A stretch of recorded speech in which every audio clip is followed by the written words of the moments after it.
3, 2, 1. Hey, what's up? It's BBno Money. You're watching K-ute Radio. Don't fuck around.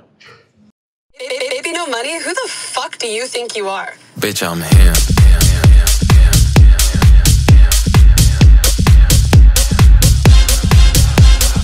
BBno Money. All right, we're K-ute Radio. This is Laney. I'm Adriel, and we're here to interview right before your show. Yep. I don't know. We'll get right off into it. Before this interview, we were talking a little bit about your cosplays. We know you have a Silco cosplay coming up soon. Who else is on the roster of characters that you want to hit one day in your career? I want to do Sailor Moon. Yeah. I'm doing something with. Actually, I can't really say that. I'm doing something with a company, and I will probably do something like a cosplay with their characters. Yeah. Well, you guys will know. But yeah, in the future, that. I want to do a Teenage Mutant Ninja Turtles cosplay with like 4 bros and just eat a bunch of pizza. Which Teenage Mutant Ninja Turtle would you be? Donatello. Donatello. Yeah. I don't know. He's like the chillest. Even though he's like the smartest, he's like the chillest. Right. You know? No, I get you. Yeah. I feel you. He's like, I don't know. I don't know their lore that much, but I remember I was like, oh, I want to be Donatello. No, I got to be Donatello. So it was just like my go-to, yeah. I always wanted to do the Hulk too. Yeah. Like all of my game logins was Hulk 101. Don't know why. Really fucked with the Hulk. So maybe I'll do a real nice Hulk cosplay. But when I drop my album, I'm gonna be doing 6 cosplays in 6 weeks, and I'm gonna drop a single every week. So it's gonna be. I love that. Yeah, Wait, you'll will be like cooking, the album art be the cosplay too, or? Good idea. Haven't gone that far yet, but I told Stella Chu and Jess, I was like, hey, this is what I want to do, and they're like, let's do it. So I have no idea what we're gonna do. Yeah. Very groovy. I mean, you've been dropping some singles recently. We've got Check, Antidepressants. Do we know, like, maybe when to start expecting the album or album announcements? Well, I've like kind of been teasing that I'm dropping an album as of 2 days ago. I'm just like, I'm dropping an album. It's gonna be in like in October. Yeah. I honestly haven't written like any of it, but I have like 100 songs just like in the vault, but I don't know if they make sense. Typically what I do is I'll go and make like another 100 songs, and then I'll like listen to them, and I'll be like, okay, what makes the most sense and then like cohesiveness, and then I'll just finish them, put them together, and package them as an album. But yeah, I haven't really thought that far. But I know that I have 2 months off basically from touring this year. I'm just gonna write so much music, and then I'm gonna be like, yeah, this is it. This is the album. So, but I have like 5 or 6 songs sitting right now that I know that will come out, and I'm like, they will be on the album. And then I like Check and Antidepressants. I basically like singles, and It Boy I probably loop it into the album. But yeah, I don't know. I haven't really like thought that far, to be honest. Yeah, kind of like tying back to the Teenage Mutant Ninja Turtle thing with your Sonic cosplay. Did you have to fight anyone to be Sonic? And if you weren't Sonic, who would it be instead? I always fucked with Sonic. Like it was pretty easy. I saw the shirt. It was pretty easy. I was like, I remember I went to Moist's place, his compound, and I asked his team. He wasn't there at the time. I was like, yo, do you think you'd be like down for like a Sonic cosplay and Shadow cosplay? And they were like, if we ask him, probably not. But if you ask him, you have a way with words. I didn't say anything. I held 2 pictures up of one, Shadow and Sonic, and I was like, cosplay? And he's like, sure. I'm like, okay, cool. And then I invited Gravy to come eat Tails, and then Stella and Jess obviously were there. But yeah, Sonic, it's legendary. It was super fun. Yeah. And speaking of Young Gravy, we know that you guys have been friends like forever, since like your SoundCloud days. Yeah. What's that like, having like a friend like that in the industry the entire time? Just like both growing up together, or not growing up, like coming up together. Yeah, no, it's cool. I mean, like, people don't really understand what the industry really is. And, you know, sometimes you see it through like depictions of like television. I'd be like, oh yeah, everyone's so exploitative. This. And yes, there are totally amount like that happens for sure. Mm-hmm. Absolutely. When people aren't like educated enough and they don't have lawyers and they'll sign papers and sign this, like 9 times out of 10 you get a contract. If you don't read it, you're getting fucked, because it's business. In the end of the day, it doesn't really make a difference. Like if you do business with like a like let's say Coca-Cola. It's like the product is a product. It's not human, and that's why like everyone associates with people getting fucked over in the music industry being like such a negative because the person is getting fucked over. You know what I mean? Yeah. So business is business at the end of the day, but a lot of the time people take it like too emotionally. And it's been really nice to be able to see how Gravy had his experience through the label route, and then I stayed independent, and he was just like, don't sign. They won't do anything for you. And really happy I didn't sign, and you know, I've always been independent, and I feel like I move. Now I have my like organization and my business kind of set up as well as a label would for a typical artist. And now I'll like blow a song out, and then I'll just sell it and I'll license it for like 3 or 4 years. So it's been really easy. Honestly, like my setup, my business setup is like fabulous. It's like print, everything, content, everything. My team is just like nerds. So we're just like 10 nerds just nerding out 24/7. So Yeah. it's really fun. I do wonder, you sample a lot of songs, so have there been any samples that haven't made the cut that you've loved a lot but just didn't make it? No, not really. I mean, I only will sample a song if there's actually a likelihood of it getting cleared. I don't really like sampling that much, because a lot of the time, you know, they'll come back and be like, hey, we want like 90% of the song. And we're like, okay, well. And then it's just like less than ideal. But in my opinion, having a hit is more important than making money off of a song, because you can make money from different avenues like touring and whatnot. So a lot of the time it's just like kind of like a cheat code using a sample, because if it's already a hit, likely it'll do well even if you don't do anything on it. You can like fully re-release the song again and it'll probably do well, right? So yeah, it's kind of like it's like a cheat code. It's like a hack. Yeah, I mean, speaking of hits, I think like by now we've moved past you just being like the la la la guy. What was that like? I mean, it's over 1 billion streams on Spotify now. It's one of the biggest like TikTok songs of like 2019. It's really you built a career like outside of that song, but in the moment. It's really cool because now with all these 3 new songs that I put out in the past like a little while, like 2, Check, and Added Presence, my set is like hit after hit after hit after hit after hit. It's like really fucking sick. And you know, during La La La, our visuals on the side panels, I told my visual guy, I was like, bro, you need to put 1 billion streams flashing. Yes. Of course, Because right? it's so fucking funny. Because like, yeah, I take my career very serious. I do. Like, I work harder than anyone in the room always. But it's just like funny. I have a song with 1 billion streams. It's like, it's like, haha. You know, it's like, it's like when people, it's like a Fortnite lobby when a kid, like a 12-year-old kid's going, hiya. That's what's going on in my head. When when I saw La La La with 1 billion streams, I was like, yeah, I'm proud of myself, but it's like, it's fucking cooked. Yeah. Like, I'm in a crazy position. I'm so blessed. I'm like eternally grateful to be in the position I'm in. And like, you know, I'm obviously going to keep doing what I'm doing because I've been able to help so many people and make so many people happy. When I do these shows, everyone's just giggling and laughing and having a great time. And like, I have the ability and power to do that. Like, I'm going to keep doing that as much as I can. So. Since you do bring up Fortnite, are we going to see a Fortnite concert from you? Okay. I fumbled the skin really fucking hard last year. That was embarrassing. I was about that too. But yeah, I'm in conversation again with them. They don't hate me. Yes. So we're good. Good. I can't tell you anything, but we're in conversation. Yeah, that's good. Epic, pull up, please. Epic, pull up, please, please, Epic, please. Okay. Yeah, antidepressants. 2 weeks ago today it dropped. It's crazy. How you feeling about that now that it's out? It's good. I've been on antidepressants for 3 months. Yeah. That was the first song I made this year.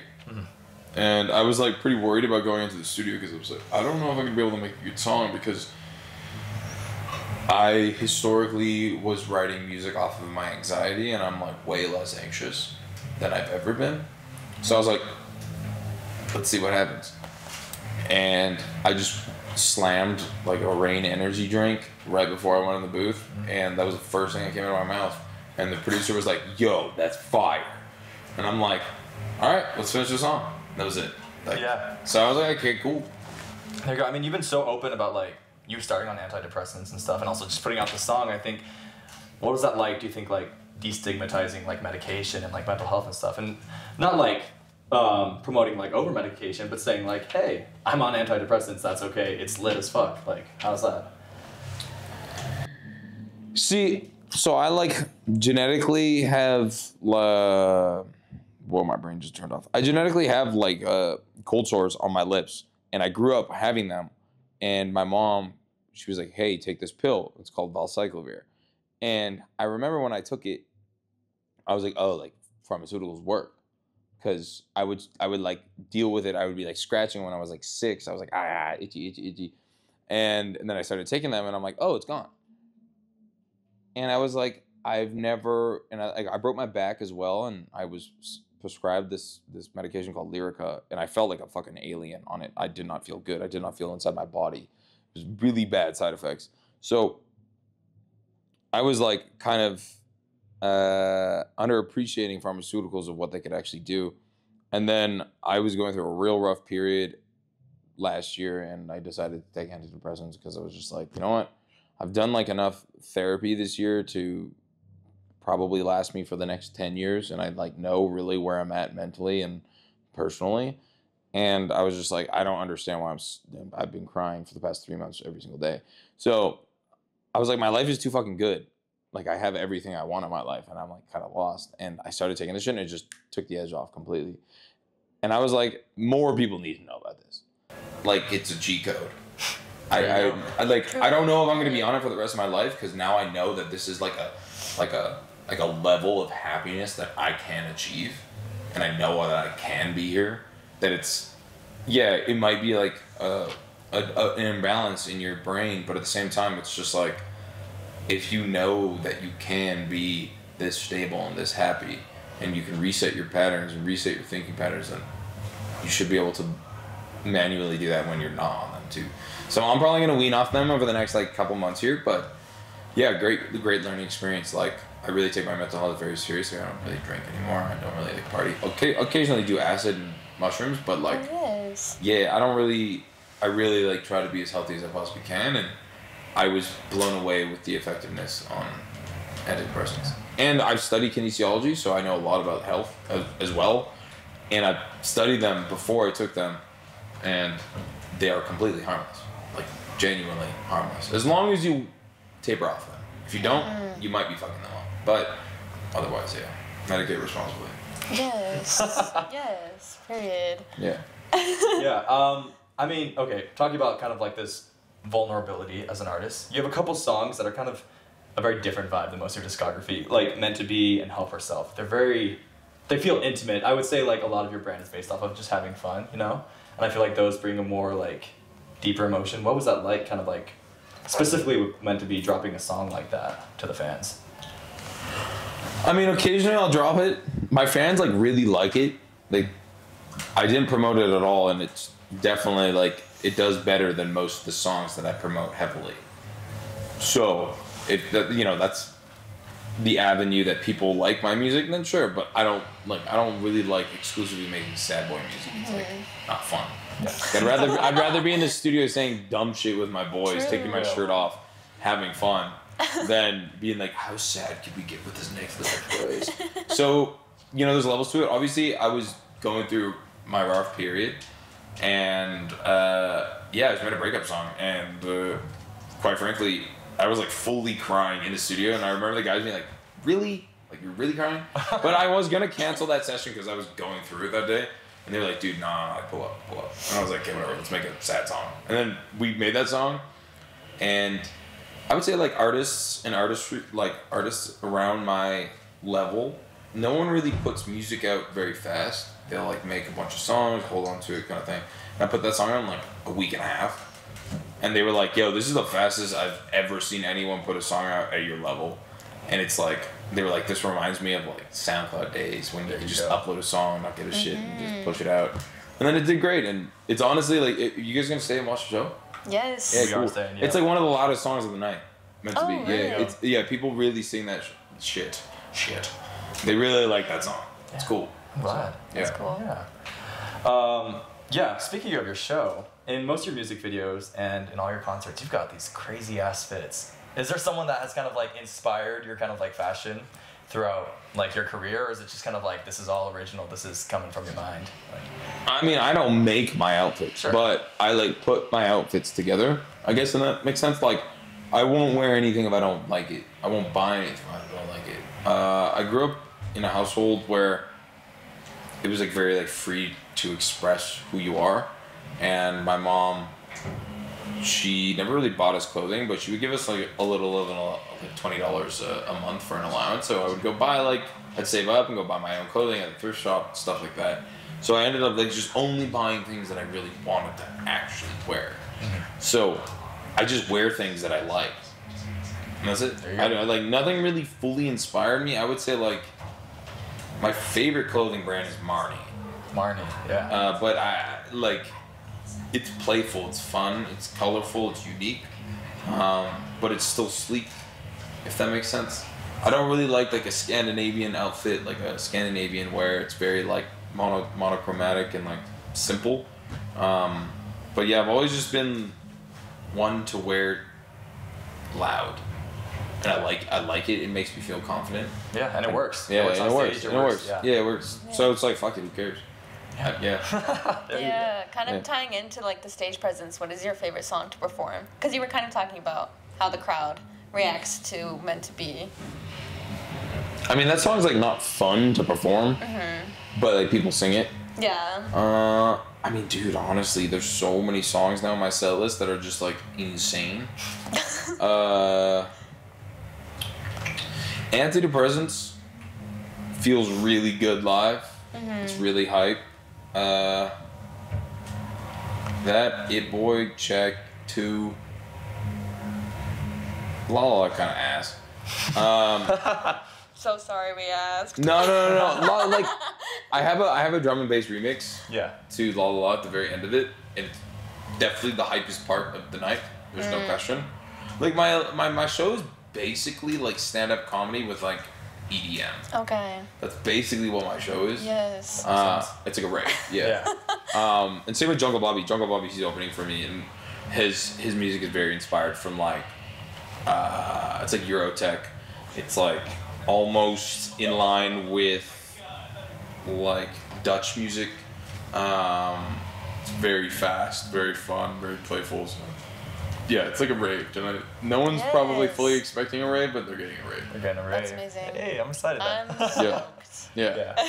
Yeah. Earlier, you mentioned how like you know Moist, Critical, and stuff, and you have done a lot of collabs with like a lot of internet legends. Like I think you've done something on every channel with Smosh, and like you've done stuff with like Hassan Piker and stuff. How do you think like your like growing up on the internet has like affected now you kind of like marketing towards the internet for your music and your career and that kind of stuff? I mean, if I didn't market myself on the internet, I wouldn't be anywhere. Because I'm not gonna do traditional forms of marketing. I mean, 9 times out of 10, when I get like a marketing plan from like a label or like people in like XYZ, if they include anything tertiary like traditional marketing, I will just immediately say no to them because it's a complete utter waste of fucking money. Yeah. That's it. I just know. I get the internet really well. There's a lot of people that don't, and I'm just exploiting it, basically. Yeah. Like it's like when I go point up, hey yo, give me 1 million likes and I'll flash you. Yeah. Like all I have to do is get a fucking flashlight and just flash if I ever reach that. You know what I mean? Like I'm not gonna fucking show my dick, but like 1 million likes, man. 1 million likes, Yes. and it works. Boom. Yeah. Like obviously I kind of branded myself to be like so careless, which is amazing because then I can just be like, all right, let's make a video, boom, post it, and it might do well, and I know I put no effort in. Where there's some other artists that are like articulating their perfect vision for a video, post the video, gets like 4 views, and they're like, I hate this app. So I'm really happy that I had like the lowest effort for the highest gain. Yes, I dig it for sure. And I did have a question. I was wondering how much you give into brain rot before it becomes too much for you. I am fully rotted. Point blank Like period. 100%. Like Exactly. Yeah. the thing is like our youth is growing up with rot.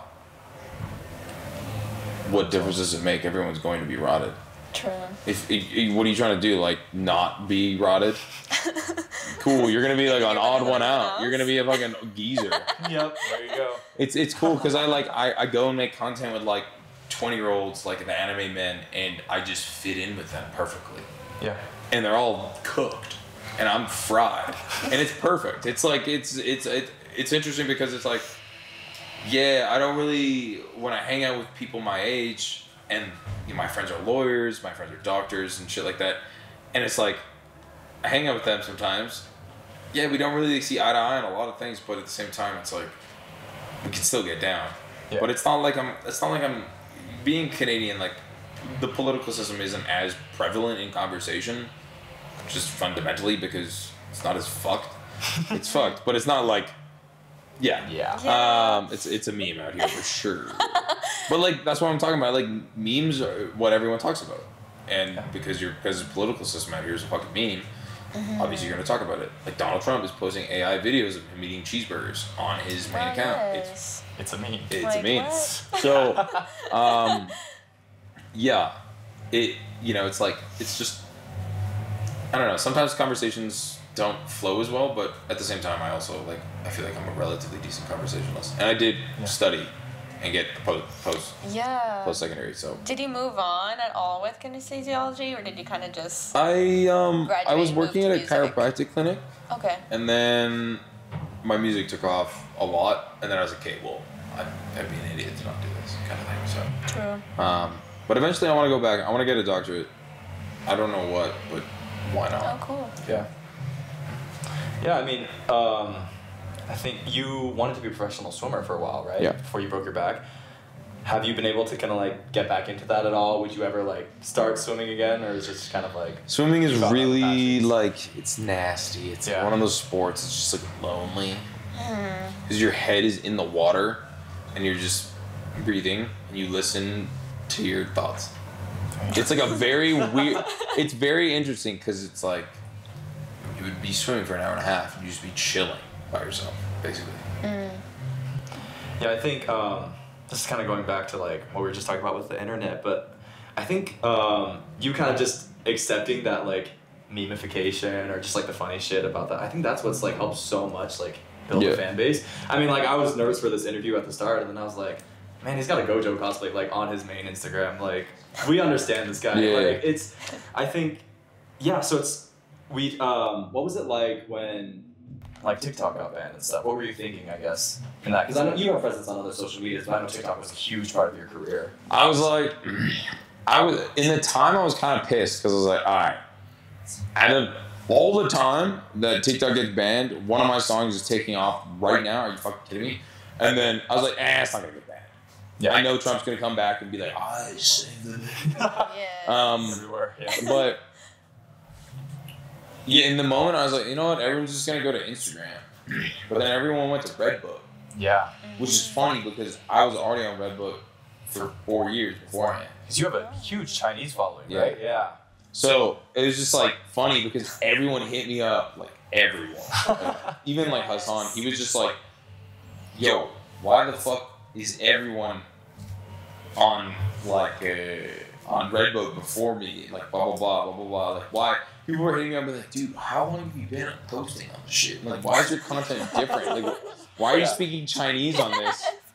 It's funny because I learned Mandarin when I was homeschooled. My mom was like, learn Mandarin, so I learned a little bit of Mandarin, so I like the pronunciation, so it's really funny. Wow. And then I go to China It and all I just like works. speak to my fans and Mando, yeah. Yeah. That's so cool. There you go. Yes, I see you on my Instagram reels all the time, so Yeah. I'd be fine if TikTok leaves. I'm like, I see you anyway. Yeah, I mean, Reels, it's the exact same thing. Exactly. There's no Yes. difference. No. Yeah. What's that like having such a big like international fan base? Like I don't know if this is like factually correct, but I'm pretty sure you have a larger fan base outside of like North America just through like. Other I don't know countries. about anymore. I mean, recently Yeah. I've been going sicko mode in North America, Yeah. but I mean, Can't travel. I guess. Yeah. yeah, America Yeah. low-key kind of blows ass, I'm not gonna lie. I mean, you have like European culture, you have European architecture, you have European food quality, and you go to America and it's ran by Donald Trump. Yeah. You know what I mean? And it's like, No yeah, more to say. I'm like, yeah, I don't need to say it, but you know what I mean? But like, yeah, and then I gotta go to Australia, go to Southeast Asia. Like, it's beautiful. Like, I get to literally see the world. I'm gonna go to South America for the first time this year, so that's gonna be super sick. When is Can't that? wait. Don't know yet, but I told my agent, I was like, bro, if we don't go this year, I'm gonna be pissed. True. We need to do it. That's how you do it. Yeah, yeah. So, That's awesome. and he sees the vision now. So. Yeah. Are you planning on hitting up Mexico City? Oh yeah, so I did Mexico Have you City. done one? Yeah. I did, Corona Capital. Yeah. Yeah, I did that festival last year. It was sick. It was so sick. I had like 15,000 people on the That's show. awesome. Yeah, it was real fun. That's insane. So what's been your favorite spot? Ever? Yeah. I did Reading and Leeds. Reading is like a legendary, it's like Glastonbury kind of vibe in London. Reading was really cool. I opened the main stage, and I had like 50,000 people there. Whoa. And yeah, the stage people were like, "Yo, this was like one of the best opening sets I've ever seen out of working here for 25 years." And I'm like, "That's cool." Yeah. So, That's sick. yeah, that was. I remember like we fought hard to get it, and I like lost money on it, a lot of money on it, because I was like, I have to find my team there, do this, and they like didn't pay me like anything, because I was like, I'll do it for below, just for the look. But yeah, it was a really, really cool experience to be able to do such like a legendary festival. All right. Well, BBno money. I think that's all the time we have for you today. Oh, thanks, Thank you guys. so So excited much. to see you Yeah, tonight. yeah, It's so fun. it's gonna be fun. It's gonna be fun tonight. Yeah. All right. What's Thank up? you.